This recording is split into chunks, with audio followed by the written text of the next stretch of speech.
Redmi not 90 എന്ന പുതിയൊരു smart phone ഇപ്പോൾ ലോഞ്ച് ചെയ്തിട്ടുണ്ട്. എടുത്തു പറയേണ്ട കാര്യം, ഈ ഒരു ഫോൺ 5G സപ്പോർട്ടുമായിട്ടാണ് വരുന്നത്. ഈ ഒരു വീഡിയോയിൽ നമ്മൾ നോക്കാൻ പോകുന്നത് റെഡ്മി നോട്ട് 90 5G എന്ന ഫോണിൻ്റെ വിശേഷങ്ങളാണ്. അതിനു മുമ്പ് ഇതുപോലുള്ള വീഡിയോസ് ഇനിയും കാണാൻ താല്പര്യമുണ്ടെന്നുണ്ടെങ്കിൽ ഈ ചാനൽ സബ്സ്ക്രൈബ് ചെയ്യാവുന്നതാണ്. പിന്നെ അടുത്തുവരുന്ന ഒരു ബെല്ലൈക്കണും കൂടി എനേബിൾ ചെയ്ത് വെച്ചാൽ ഞാൻ വീഡിയോസ് അപ്ലോഡ് ചെയ്യുമ്പോൾ തന്നെ നിങ്ങൾക്ക് അതിൻ്റെ നോട്ടിഫിക്കേഷൻ ലഭിക്കുന്നതായിരിക്കും.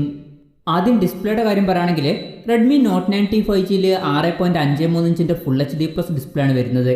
ഈ ഫോണിൽ IPS LCD പാനലാണ് ഉപയോഗിച്ചിട്ടുള്ളത്. പിന്നെ ഈ ഫോണിൽ കൂടിയ റിഫ്രഷ് റേറ്റും സപ്പോർട്ട് ചെയ്യുന്നില്ല. 60 ഹെർട്സിൻ്റെ റിഫ്രഷ് റേറ്റുമായിട്ടാണ് ഈ ഫോൺ വരുന്നത്. ഈ ഒരു പ്രൈസ് റേഞ്ചിൽ കൂടിയ റിഫ്രഷ് റേറ്റും കൂടി ഉണ്ടായിരുന്നെങ്കിൽ കുറച്ചും കൂടി നന്നായേനെ. പിന്നെ 19.5:9 എന്നുള്ള ആസ്പെക്ട് റേഷ്യോയിലാണ് ഈ ഫോൺ വരുന്നത്. ഈ ഫോണിൽ പഞ്ചോൾ ഡിസ്പ്ലേ ആണ് കൊടുത്തിട്ടുള്ളത്. പഞ്ചോൾ വരുന്നത് ടോപ്പ് ലെഫ്റ്റ് ഭാഗത്തായിട്ടാണ്. പിന്നെ ഈ ഫോണിൻ്റെ പീക്ക് ബ്രൈറ്റ്നസ് വരുന്നത് 450 നിറ്റ്സ് ആണ്.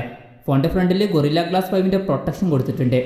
പിന്നെ കണ്ണിനൊന്നും വല്ലാതെ സ്ട്രെയിൻ വരാതിരിക്കാൻ വേണ്ടിയിട്ട് ഈ ഫോണിൽ TUV റെയിലും സർട്ടിഫൈ ചെയ്തിട്ടുള്ള ഡിസ്പ്ലേ ആണ് ഉപയോഗിച്ചിട്ടുള്ളത്.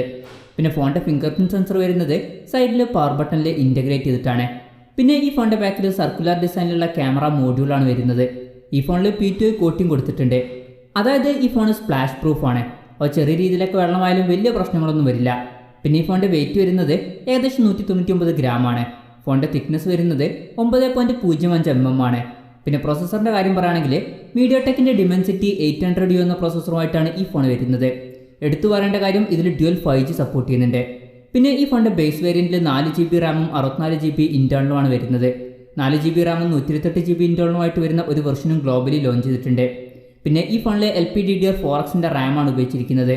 64GB ഇൻറ്റേർണൽ വെർഷനിൽ UFS 2.1 സ്റ്റോറേജ് ടൈപ്പാണ് വരുന്നത്. 128GB ഇൻറ്റേർണൽ വെർഷനിൽ UFS 2.2 സ്റ്റോറേജ് ടൈപ്പ് വരുന്നുണ്ട്. പിന്നെ മെമ്മറി എക്സ്പാൻഡ് ചെയ്യണമെന്നുണ്ടെങ്കിൽ ഈ ഫോണിൽ ഡെഡിക്കേറ്റഡ് മെമ്മറി കാർഡ് സ്ലോട്ട് കൊടുത്തിട്ടുണ്ട്. അതായത് 2 സിം യൂസ് ചെയ്യുമ്പോൾ തന്നെ ഒരു മെമ്മറി കാർഡ് സെപ്പറേറ്റ് ആയിട്ട് യൂസ് ചെയ്യാം. പിന്നെ ഈ ഫോണിൽ ഇൻഫ്രാറെഡ് എന്നുള്ള ഫീച്ചർ കൊടുത്തിട്ടുണ്ട്. അതുപോലെ തന്നെ NFC ഈ ഫോണിൽ സപ്പോർട്ട് ചെയ്യുന്നുണ്ട്.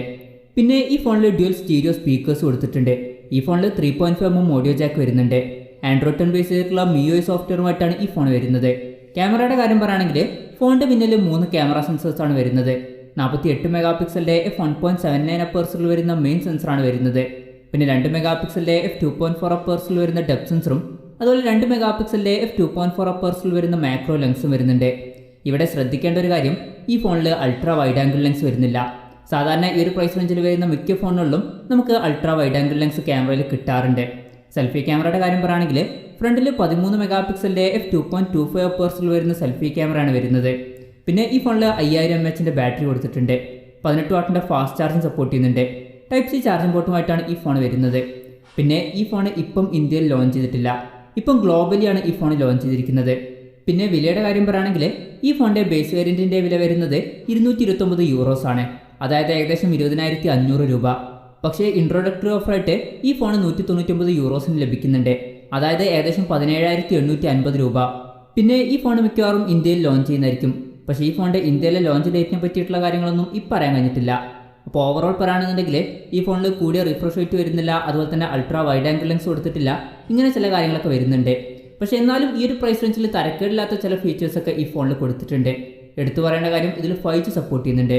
പിന്നെ ഈ ഫോൺ ഇന്ത്യയിൽ 15,000 രൂപ പ്രൈസ് റേഞ്ചിലൊക്കെ ലോഞ്ച് ചെയ്യാനാണ് സാധ്യത. എന്തായാലും ഈ ഫോണിൻ്റെ ലോഞ്ചിന് വേണ്ടിയിട്ട് നമുക്ക് വെയിറ്റ് ചെയ്യാം. പിന്നെ ഈ ഫോണിനെ പറ്റിയിട്ടുള്ള നിങ്ങളുടെ അഭിപ്രായം ജസ്റ്റ് ഒന്ന് കമൻറ്റ് ചെയ്യുക.